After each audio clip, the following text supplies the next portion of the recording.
The warehouse creaked ominously around Adam as he and Athena moved silently through its decaying structure. His boots scraped against the cold, cracked concrete floor, each step sending a jarring echo into the gloom.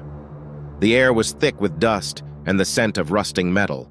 Adam's thoughts, too, were heavy, swirling in a chaotic fog that refused to clear.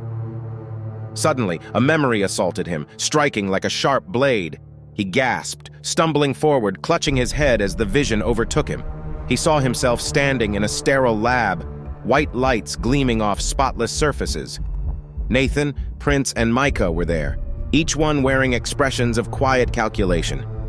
Adam's heart pounded in his chest, the sensation of their presence too real, too vivid. In the memory, he glanced down at a control panel, his hands moving across it like they had a mind of their own. He was explaining something critical about the wolves. Then, without warning, a blur of motion. Mycah's wolf lunging, claws outstretched, metal glinting under the harsh lights. The sound of claws scraping against metal was deafening as the wolf attacked. Adam's last sight in that memory was the wolf's red eyes burning into him before darkness swallowed everything whole. The memory faded as quickly as it had come, leaving Adam breathless, staggering back. He slammed his fist into the wall, the sharp pain of his knuckles hitting the rough surface barely registering through the storm of confusion in his mind. "Adam!" Athena's voice cut through the haze. Her tone was calm but carried an edge of urgency. "That was the attack that nearly killed you." Adam shook his head, trying to blink away the fragments still dancing in his mind. What attack? His voice was hoarse, raw from the effort of pulling himself back to reality. "Mycah's wolf," Athena responded. Her glowing eyes watched him intently, and though she didn't move, he could feel the weight of her presence. "The strike was so precise, it fractured your neural pathways. That's why your memories are scattered."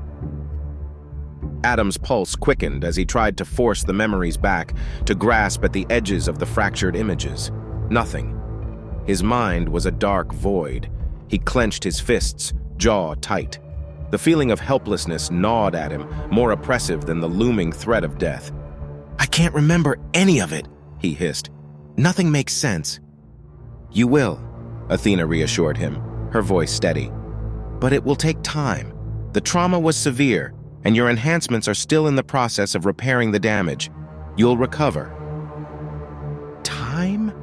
Adam's frustration boiled over, his fist slamming against the wall again.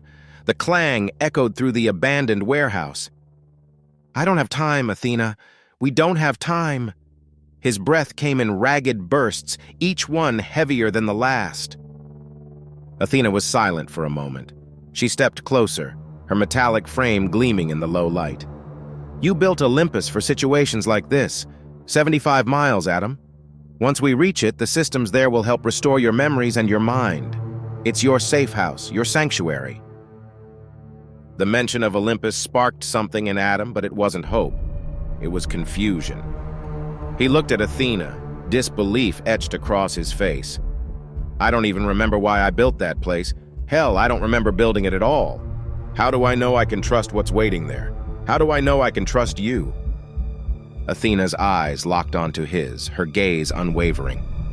"You created me to protect you," she said, her voice firm, almost daring him to challenge the truth. "I exist for that purpose. Olympus is part of that protection. You designed it to be the last line of defense against your enemies, even your brothers." His brothers. The weight of those words hung in the air, heavy with unspoken memories and betrayal. Adam's mind flickered with images of Nathan's cold, calculating eyes, Prince's hunger for power, and Mycah, once loyal, now twisted by whatever had turned him into a monster. They were hunting him. Adam had created the wolves, but now they were his executioners, hunting their maker with the ruthlessness he had designed into them. Adam exhaled sharply, the pain of betrayal cutting deeper than he expected. His brothers, the only family he had left, had turned on him. For what? Power? Control? He couldn't even remember why it had come to this. "We have to move," Athena interrupted, sensing the turmoil boiling inside him. Her eyes flickered, scanning the area beyond the warehouse walls. "The wolves are already tracking us. If we stay here, they'll find us." Adam nodded, shaking off the emotions but not entirely. Right. He pushed past the doubt and frustration, refocusing on the immediate danger. They needed supplies for the journey. He searched the warehouse, pulling open old crates and rummaging through forgotten equipment. His hands moved automatically, finding and discarding items, but each piece of gear he touched felt foreign. It was like a ghost of muscle memory guiding him, yet nothing clicked in his mind. His movements were shaky, uncoordinated, as if he were trying to control a body he barely recognized. Athena watched him, her presence a silent reminder of the ticking clock. Pack only the essentials, Adam. Time is against us. He nodded again, the urgency pressing in on him. His hands fumbled with a bundle of energy cells, and frustration surged back to the surface. How was he supposed to survive when he couldn't even remember how his own equipment worked? Athena's voice slipped into his thoughts again, calm and guiding. Focus. The knowledge is still there. Trust your instincts. Adam grit his teeth and took a breath. Trust his instincts. He grabbed a tactical visor, some energy cells, and a small EMP grenade. He packed them quickly, trying not to think about how every second brought his brother's wolves closer. "They won't stop, will they?" Adam muttered, his voice hard. "Nathan, Prince, Mycah, they'll hunt me until I'm dead." "Yes," Athena responded bluntly. "You're their primary target. They won't stop until they've captured or killed you." A cold dread settled in Adam's stomach. His creations, once a symbol of his brilliance, were now the instruments of his potential destruction. He forced down the rising panic, focusing on the task at hand. Athena moved to the entrance of the warehouse, her eyes scanning the dark horizon. "We need to stay ahead of them. Keep moving. Avoid detection. Stealth is our only advantage right now." Adam adjusted the visor over his eyes, the familiar interface flickering to life. He felt a slight pang of recognition at the data scrolling across his vision. As foreign as it felt, it also stirred something deep inside him. Something familiar.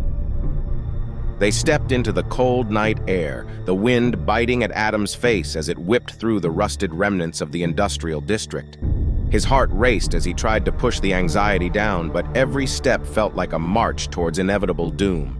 They moved quickly, Athena's massive frame silent beside him, her advanced systems keeping her hidden from any potential threats. As they passed through the crumbling streets, Adam's mind wandered, the fog closing in once again. His muscles felt stiff, disconnected. He glanced at Athena, her glowing eyes cutting through the darkness. How much of his past had he truly lost? Before he could dwell on it further, Athena stopped, her head snapping to the side. Adam froze, his body going rigid. In the distance, a low metallic scraping sound echoed, claws against pavement. A chill ran down Adam's spine. "One of them is close," Athena whispered into his thoughts. "We need to prepare." Adam's hands shook as he checked the energy weapon strapped to his side. His fingers fumbled over the controls, the weapon feeling too foreign in his grasp. Athena shifted, positioning herself in front of him, her frame blocking his view of the dark alley ahead. "Stay calm," she said, her voice low. "Remember what we practiced." But Adam's memory was foggy. The training sessions they'd once shared felt distant, almost unreachable. He gripped the weapon tighter, forcing himself to breathe. A shadow moved in the distance. The scraping grew louder. The wolf was coming,